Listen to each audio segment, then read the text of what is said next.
The following podcast contains spoilers for The Proposition. Hey, Glenn. Hey, Mike. This is episode 69. Nice. And the Flyers just scored! You having more? I really should have this on in the background, but oh well.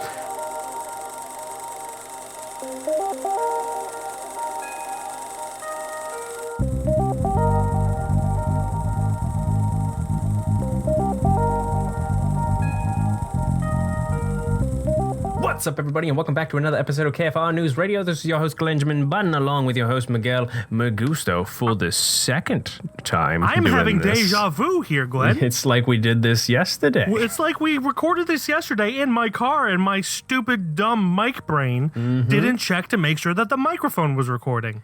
Well, here we are for round two, and we are... We're gonna do one of your movies. We're gonna do one of my movies. As everyone, if you listened to last week's episode, you know that I picked a movie called The Proposition. We'll get to that in a minute. But before we talk about that, Glenjamin Button. Oh God. Yes. Have you seen any movies in the last week that you want to discuss? I have watched a total of 4 movies, one of which we saw together, which is a topic we will talk about in just a second. But the movies that I watched, the first one was a rewatch of Eternal Sunshine of the Spotless Mind, which, dear God, we all know it's a fantastic movie, and it still holds up so freaking well. That it does. And Charlie Kaufman. Yeah. And I was in a little Jim Carrey. I really wanted to watch a Jim Carrey movie, and that was the one. I was like, I need a drama and a Jim Carrey, and I got 2 in 1, and it was great. Nice. So I watched that, and then I moved on to Serpico, which is a without that, which is nice. It's an Al Pacino movie in the 70s before he became super Al Pacini. You know what I'm saying? Yeah. Which is not an issue. No. But he was more nuanced back then, which is good. Yeah. He definitely dwelled into his characters and everything, and this one was a really good one. It was a good character, surrounded by like a kind of an okay plot. Like, it was a good plot, but what really did it was Al Pacino and his character and how he acted in this movie and the way he looked. Dear God. I would have thrown myself at him if I was even close to being born. He kind of looked like Jesus a little bit, if I remember correctly. Did you ever see the It's Always Sunny in Philadelphia episode where Charlie Kelly is kind of doing a Serpico thing? I did not. Oh, it's a great episode. Highly suggest it. Have to look it up. I forget what it's called, but I'm sure if you just type Charlie Kelly Serpico, you'll see it. Oh, I get it. You want it, huh? A crooked cop. Yeah, I get it. Everybody's a crooked cop, huh? Am I the only cop left in Philadelphia who ain't crooked? Oh, I see what's happening. You want to come and Serpico, huh? Who wants a piece of Serpico? Because I'll give it to you. I'll give a piece to you because you're forgetting about this. And you're forgetting about whatever the hell that is, but you're forgetting about it. And I'm going to take this right to the mayor. And you're going to remember. We really got to do something about these homeless people. Because it is 100% like not even trying to hide that it's an homage to it. So yeah, I did watch that. It was an amazing movie. Definitely one of his better roles, in my opinion. And then after that, I watched Under the Silver Lake, which you had talked to me about a little bit. That the guy who directed this movie directed It Follows. Yes, he did. And after you told me that, I connected a lot of dots. I was like, this is making a lot of sense. Yeah. And it really did. This movie was really cool in the fact that it felt like a Californian noir movie with a lot of sexual tension in between. You know what I'm saying? Just a little bit, yeah. That's probably the one thing that I didn't care for in it is not all of it, but it kind of seemed like Andrew Garfield was a fuckboy. And it didn't really, him being obsessed with this one woman didn't really hold any weight because he was kind of obsessed with every woman. And it also made it kind of creepy, in my opinion. But I still really enjoyed that film. I just Yeah, I mean, there's other things. I was telling you when I was watching it that if it dwelled more into just him searching and looking for clues and stuff like that, it would have been really good. But there was a lot of needless sexual tension in it. Like he'd go to a club and everybody just trying to bang, and then he'd go to another place and everybody was banging, and then it was all over the place with you know. Yep. And then the last one that I watched was one we both watched together, which we actually did a YouTube video for, which will be up either eventually or I doubt before this is out. No, it'll be out before. I just finished editing it. It's actually exporting right now. Oh, wow. So, but that movie is Christopher Nolan's movie, Tenet. Yeah. We're trying to get back into the videos, so hopefully this is the first of many to come. Dear God, I'll let the review speak for itself, but Mike, I had a lady come up to me today, and I almost flipped my lid on her. I swear to God. She hated it. Oh, my God. But anyway, we're moving on from that. What about you, Mike? I have seen 6 movies, including The Proposition and Tenet. We'll get to The Proposition later. Tenet, as we said before, there's a YouTube video for that. Go to our YouTube channel, Keystone Film Review. And you will be able to watch that by the time this is up. Then the first one I watched last week was Unhinged with Russell Crowe.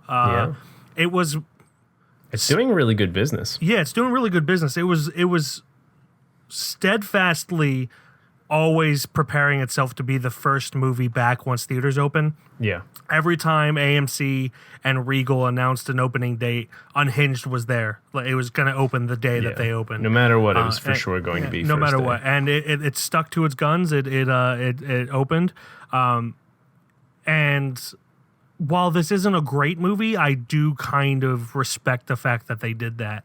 Yeah, where they just they really wanted to be the first, because that was the thing with like Mulan and Tenet. They kept moving. No one wanted to be the first movie to reopen. Yeah. And Unhinged was like, I'll do it, because if we're honest, if it opened on any normal year, it probably wouldn't have done much. But because it was the first movie, it did really well.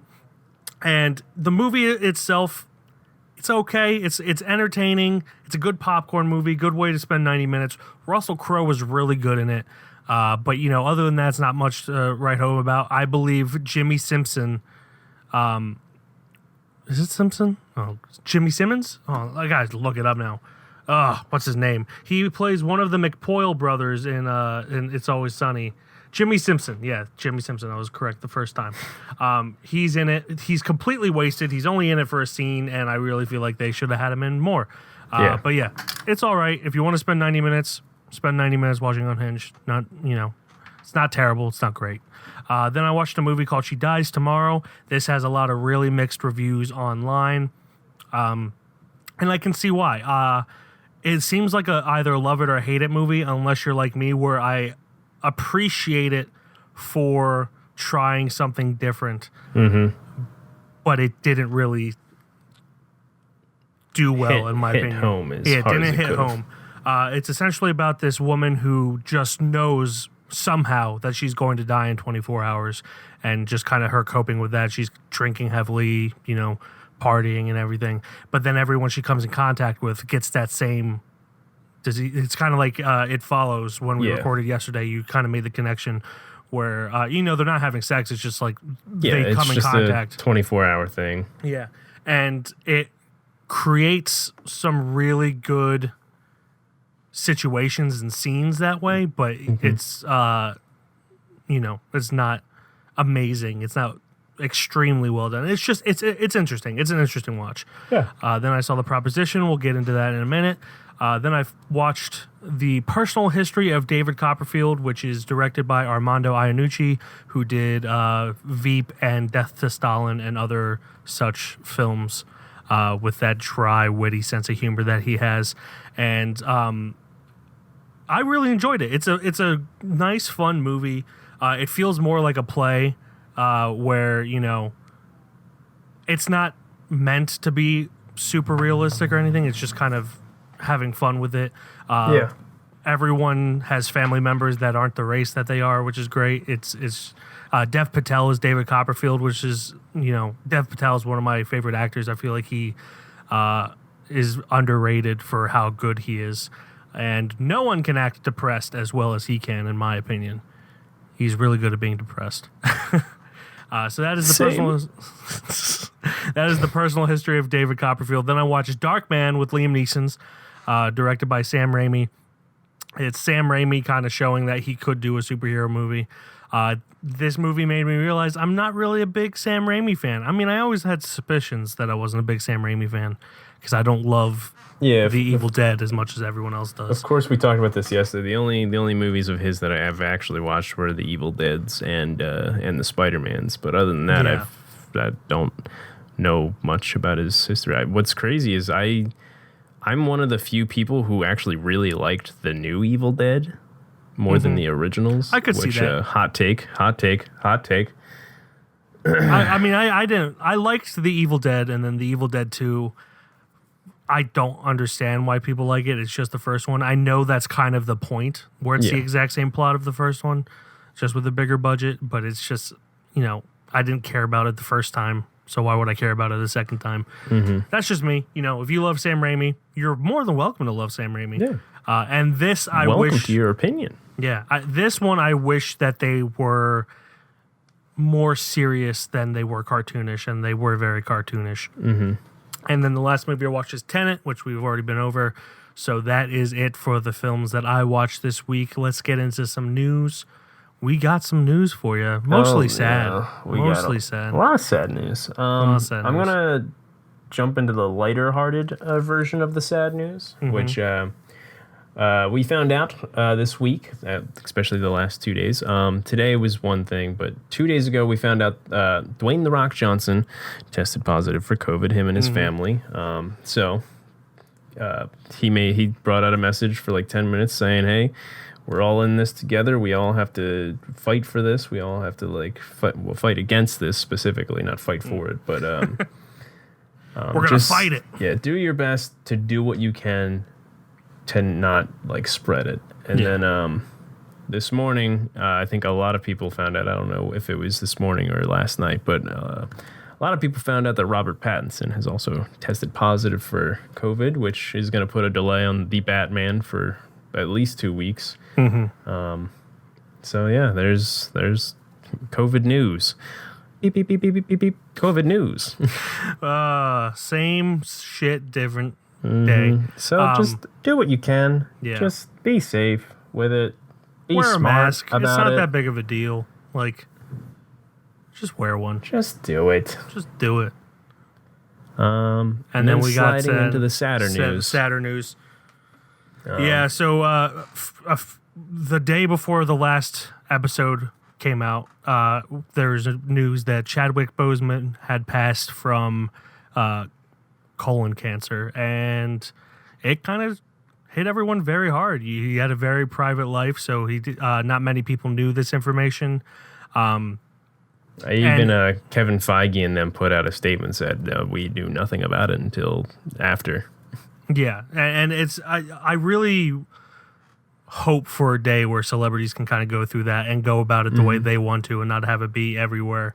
If people want that to be known information, that's them. But nowadays you get so many people that pay off doctors and shit. I mean, I don't know if that actually happens, but I wouldn't be surprised if it did. Yeah. And it's just really nice to see kind of everyone coming together for, such a strong, talented actor and seeing how everyone's kind of coping together about this. But yeah, it's very sad. He's a major loss. Absolutely. That's to put it lightly. I remember when you specifically told me, because it literally minutes after it happened, you texted me saying apparently Chadwick Boseman died, and I was actually hanging out with my roommates. We were having a ball. We were all having a good time, and you can tell as soon as my face, I was like, Chadwick Boseman just died, and the room just went dark, and that mood didn't get the same after that, and it's gonna feel like that for a while. Definitely, because he was definitely a big hit for everybody. Yeah. That's just more sad news. He's definitely going to be missed. He's a major talent. check out all of his movies, not just the Marvel ones. He was a great actor. Always picked roles that were strong role models, like Jackie Robinson, Black Panther. He always. I also read that he was on General Hospital for a week, and his character was like stereotypical, and he kept like bringing notes to the director. So they fired him, but they hired Michael B. Jordan to replace him, but took his notes as well. Yeah. So like he made Michael B. Jordan's character that much better just from speaking up and trying to fight against stereotypes, which is amazing. That one of your first film jobs, it could be your last film job, and you still fight for what's right. It's incredible. He's an incredible man. Yes. But sadly, we have to move on to the next topic. Yes. So let's get into the proposition. Do I need to introduce myself?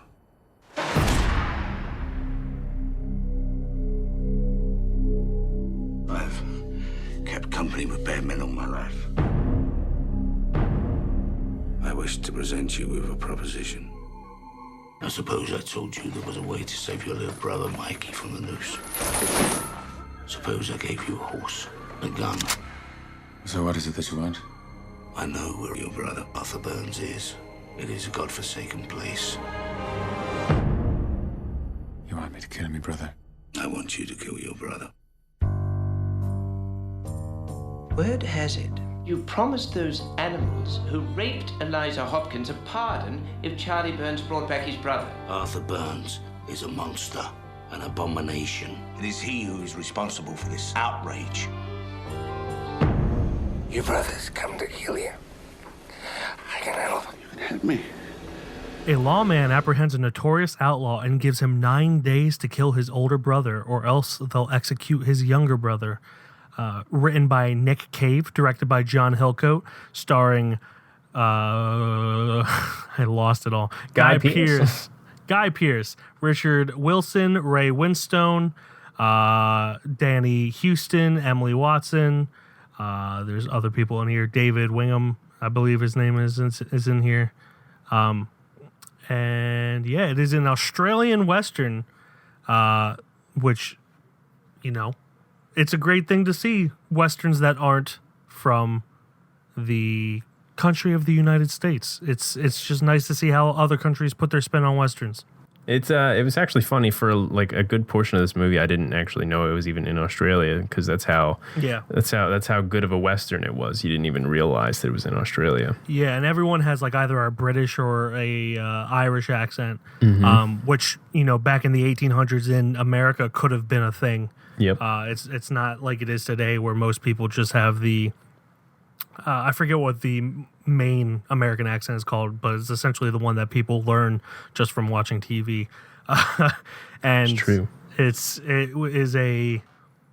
I really enjoyed this. I thought it was a good mix of dark. It was well acted. It had beautiful cinematography, as you would get shooting in the outback in Australia, and there really isn't too much that I have to complain about it. I really enjoyed it overall. No, yeah, I mean, especially with the acting. For me, I didn't even realize Danny Houston was Danny Houston in this movie. Oh yeah, John Hurt's in it as well. John Hurt. Like there's specifically Danny Houston. Like I knew he was in it, and you could tell from like his forehead to like a little bit to his nose. Like it's a very Danny Houston prominent face, but like the rest of them didn't even look like him. But he was great in it. John Hurt. We talked about yesterday how easily one of the most legendary actors, and in this movie he just gives a performance that just is so like physical and so emotional in it.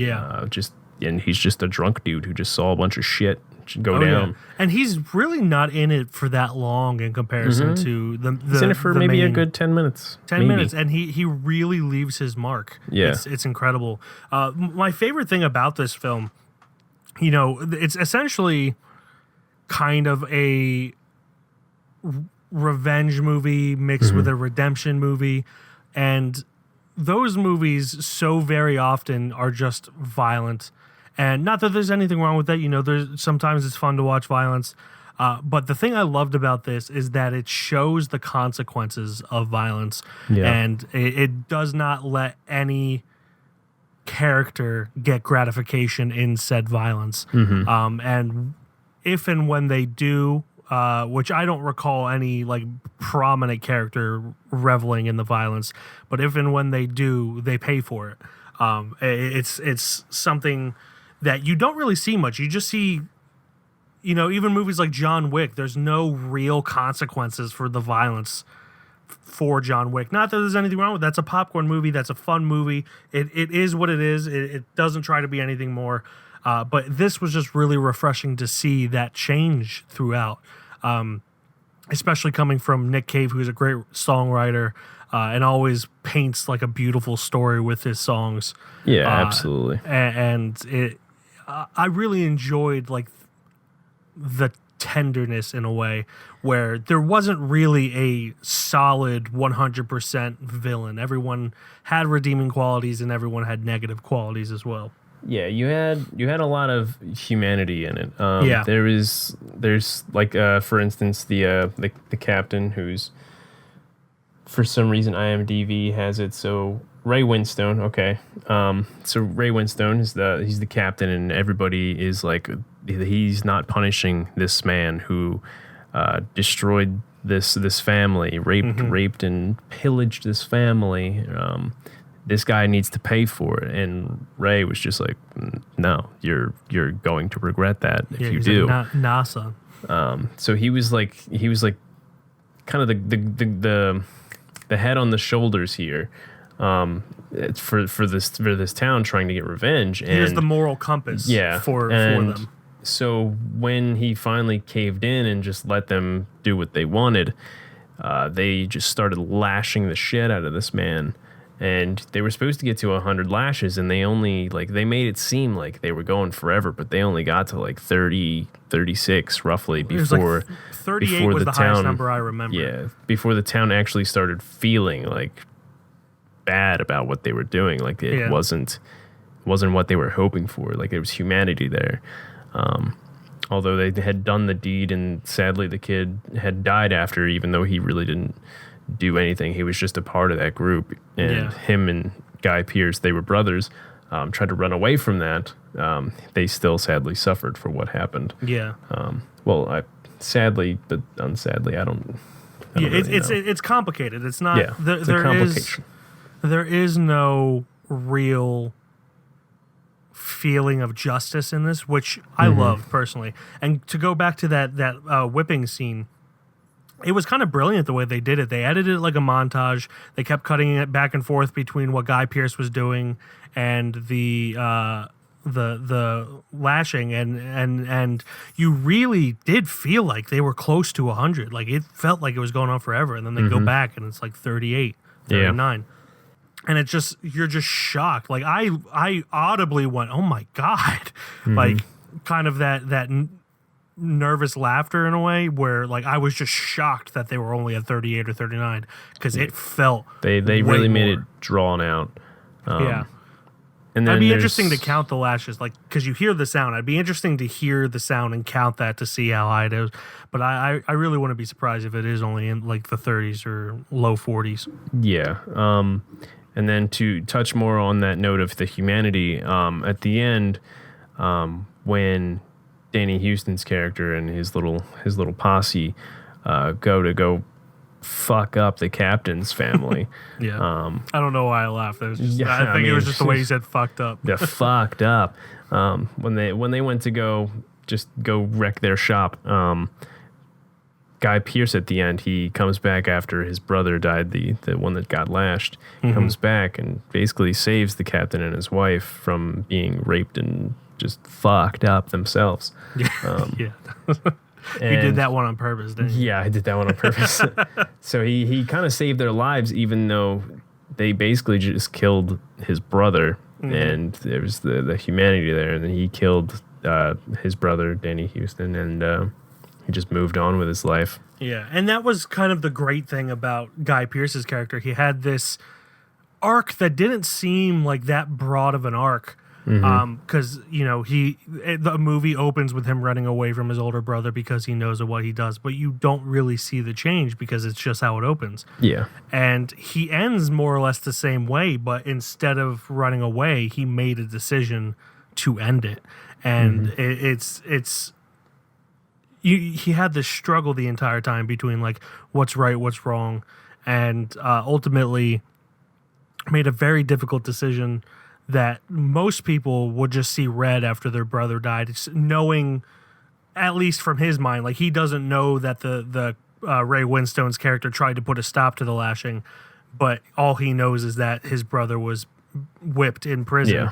And that goes against their deal. He could have very easily just gone in and killed the family. And to put his ego and anger aside, to just put a stop to it, regardless of if the proposition, if you will be withheld, it just showed such growth without really him growing too much, if that makes sense. Yeah. And it was really just brilliant. It's a brilliantly told story, written by Nick Cave, who he also wrote Lawless. He wrote a sequel to Gladiator for Russell Crowe that was never made. So like just to see him have this kind of quality in his writing is great and just makes me an even bigger fan of him. Fun fact, the only reason I started looking for his music is because he always popped up as like one of the most famous people I share a birthday with. So the only reason I became a fan of him is because I saw that his birthday was the same as my birthday. That's why I like LL Cool J so much. Exactly. You got to stick with people that share your birthday. I'm looking at you. What's your name? Gordo from Lizzie McGuire? Is that his name? we share the same birthday. Oh, man. Yeah. But yeah, I don't really have much to say. I mean, we kind of hit every mark that we did really yesterday. Yeah. Nick Cave also did the score for this with Warren Ellis. They've done several scores like The Assassination of Jesse James by the Coward Robert Ford. They did it for Lawless. They did it for this. They did it for The Road. They always make beautiful scores, and this is no exception. I really enjoyed the score for this. I enjoyed the cinematography, strong acting performances all around. It's just a really solid film. Is everything all right? Perhaps you better ask your husband. I will civilize this land. Who do you think you are? The judge and the jury? Arthur Burns must be stopped. My God, man, they raped a woman. She was my friend! You should never have left us. Brother. Hang on, Mikey, come Christmas Day. One! I know why you've come back, Charlie. May the Lord make us truly thankful for what we are about to receive. If you have to kill one, make sure you bloody well kill them all. When said the moon to the stars in the sky? Said the wind that followed him out. I have no idea what we could possibly be picking, I guess, for whether or not it's a shelf. Well, that brings us to the judgment, Glenn. Don't get ahead of yourself. I'm still running this show. Wow. I'm still the captain now. How dare you? So, will the proposition become a shelf boy with the likes of Apostle and Handmaiding? And since Glenn already,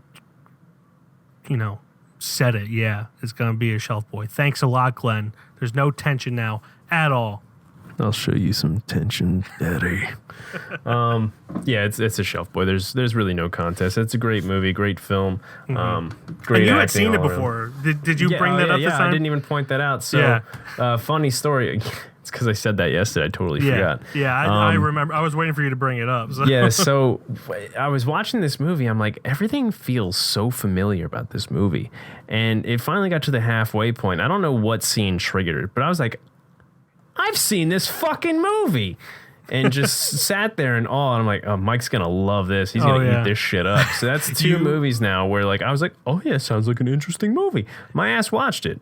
Yeah, so you said it was a scene with Guy Pearce and Danny Houston. Yeah, in so the canyon. It was there. when they finally met up is when I think it finally triggered in, and then I'm like, oh shit. So yeah, I think this was like definitely one of those like I know we're gonna sound old as shit, but my dad's really into westerns. Clint Eastwood and John Wayne. Yeah, we remembered it this time. We remembered it this time. He's really into westerns and all the big name guys who were in westerns, and so I feel like this was one of those movies he picked out from Blockbuster, and we watched on a Friday or Saturday night.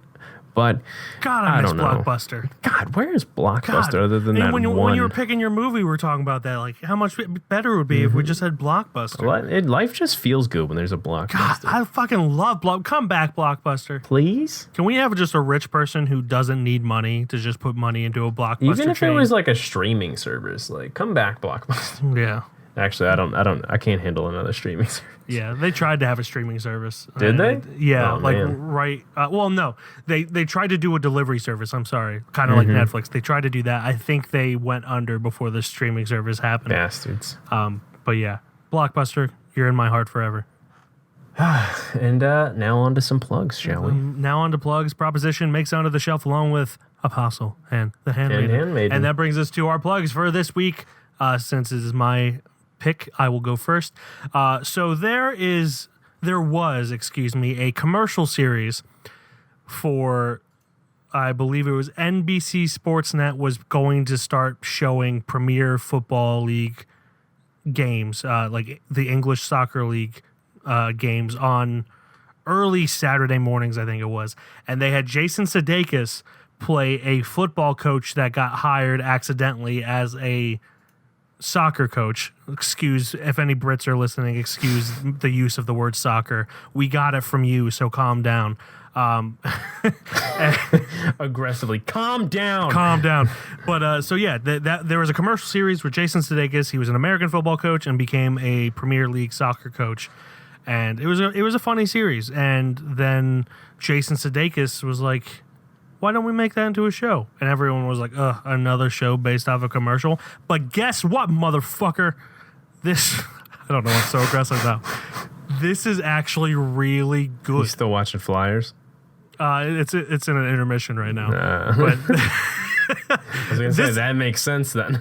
yeah, this does not deserve to be this good. This should not be this good being based off a commercial. But Jason Sudeikis or whoever is the showrunner on this is putting so much heart into it, so much soul, so much humanity.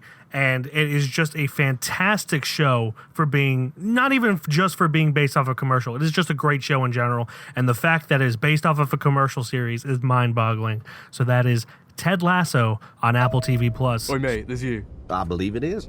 Wicked. You coaching football. You are a legend for doing something so stupid. I mean, it's mental. They're gonna murder you.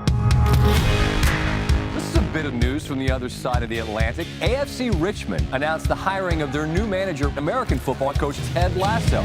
You're an American who's now in charge of a football club, despite possessing very little knowledge of the game.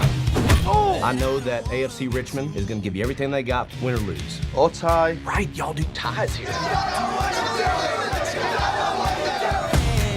you see that? He must be from England, yeah? Wales. Is that another country? Yes and no. How many countries are in this country? 4. If you want, wait until all 10 episodes come out, which should be in about 5 weeks or so. Pay for a month and watch it. It's worth the $6, in my opinion, for 1 month. Do it. Okay, well, moving on to me. Mine's going to be Chadwick Boseman related. I had been watching a lot of interviews lately, not just with specifically Chadwick Boseman. I've been watching a lot of Hollywood Reporter roundtables, some variety actors on actors, and a lot of hot ones where, you know, they do the hot wings thing. But I've been watching a shit ton of them. I even watched one today. But I'm gonna plug the one with Chadwick Boseman, Timothy Chalamet, Viggo Mortensen, Mahershala Ali, Hugh Jackman, and Richard E. Grant for the Actors Roundtable. Everybody's so good in it. They all respect each other. They all have fantastic answers to like questions, and then they all just kind of talk to each other so well, and it's kind of a beautiful thing. And like I respected Timothy Chalamet's work, but not really him in particular. I'm assuming not because of anything he did, just because like he was inconsequential to you. Yeah, well, it's more or less like he's one of those I guess, accidental, like, girls will fucking rip somebody's head off just to get next to him. So like that kind of like puts me, I'm like, all right, well, this guy is pissing me off for no reason. It doesn't relate to me. It's just annoying. That reminds me of a John Mulaney joke where his wife is obsessed with Timothée Chalamet. It's just the thing. But when you watch this, he is incredibly dedicated to his work and everything. They all are. But I just gained respect points for Timothy after this. Yeah, you really don't expect it from someone as young as he is. You kind of expect him to have a big head about it. And it was really cool because he's sitting there, he's taking it all in from all these peers that who have had more experience, and he's like he's not trying to cut them off, or he's trying to let them talk and just listen. So it was really cool. And Chadwick, he's so well spoken, man. He's got an answer for, I won't say he's got an answer for everything, but all his answers were so well, like, just generated, and you can see the hints at it of how much he wanted his private life to him. And so like there was like a question of like should there be like a barrier between fans and actors? He's like, absolutely.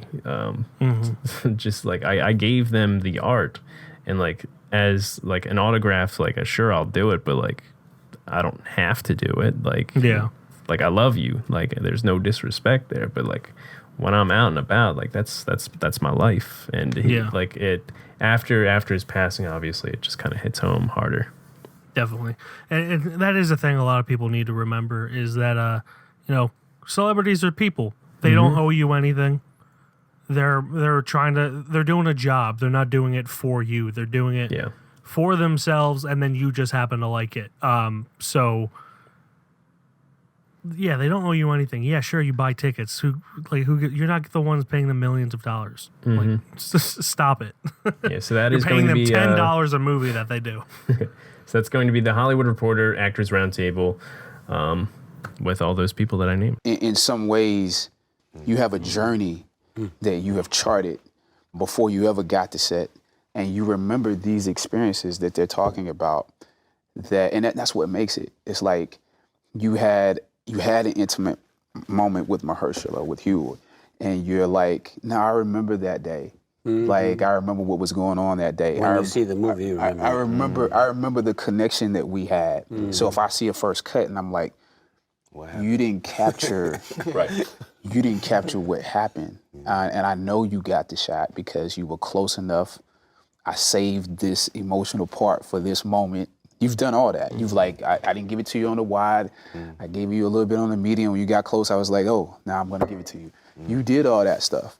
So you know what the journey is. So if you don't see it, you have to say something, I think.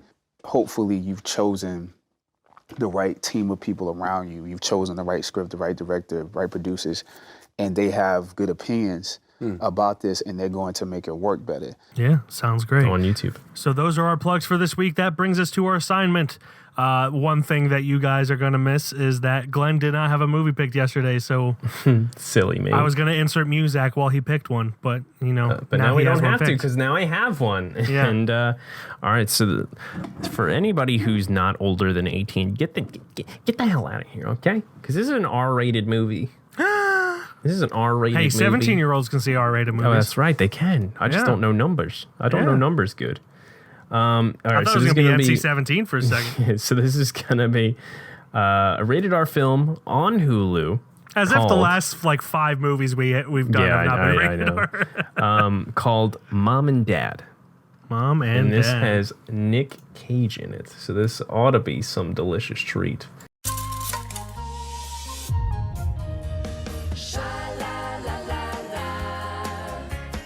Can I go to a movie with Riley tonight? With Riley? Your grandparents are coming for dinner tonight, remember? Awesome. Grandpa telling his disgusting Vietnam stories. Take my advice, don't ever have kids.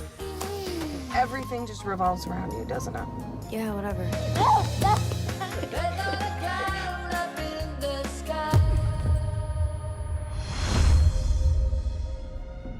What's the rush today? It's like we're waiting for a buffet. What's going on?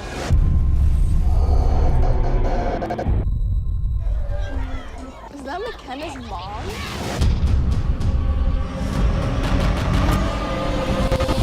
Multiple reports are now coming in of parents murdering their own children. Listen to me. We have to get out of the house before Mom and Dad come home. Dad?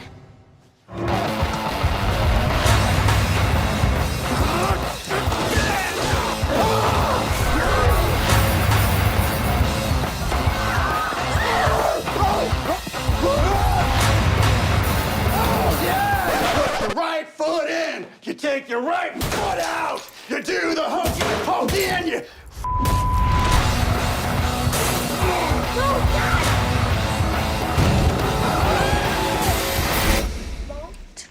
Yes, it's Mommy. Mommy's here. Are you two all right? We're not coming out, okay? You have to leave. You're going to open this door!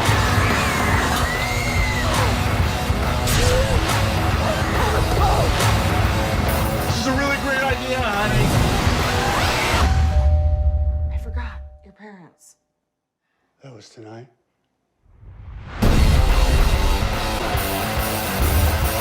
So 2017's Mom and Dad, rated R.